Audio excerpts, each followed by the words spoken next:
ॿियो वरी ॾिसो असां वटि जेको टिकट सिस्टम आहे न, माना चालान सिस्टम, उहा आहे ऑफिसर जे मथां।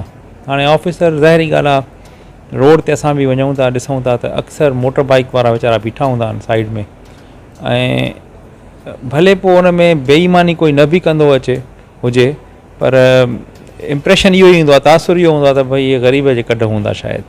पर भले हुन पोइ ग़लती कई हूंदी, को चालान सही बि थींदो हूंदो, पर कोई ॿुधण लाइ इन ॻाल्हि खे सम्झण लाइ तयारु न हूंदो आहे।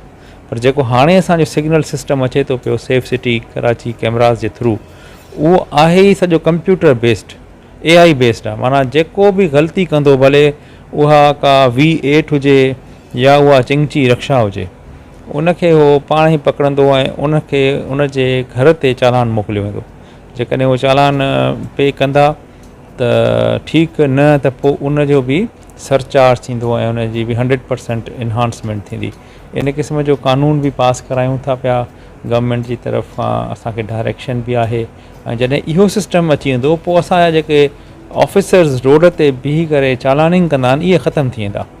दुनिया बि तव्हां ॾिसंदव त किथे बि रोड ते बीही करे कोई बि ट्रैफ़िक ऑफिसर चालान न कंदो आहे।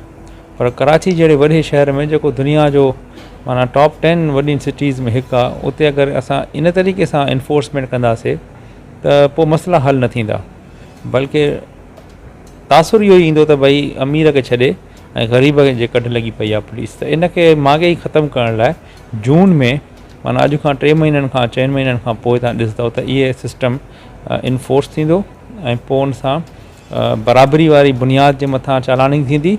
प्लस में रोड ते जेके पुलिस वारा जेके टिकटिंग कंदा आहिनि, चालान कंदा आहिनि, उहे बि आज़ादु थींदा, ऐं पोइ उहे रोडनि ते माण्हुनि जी ख़िदमत ऐं ट्रैफ़िक खे रेगुलेशन करण में असांजी मदद कंदा।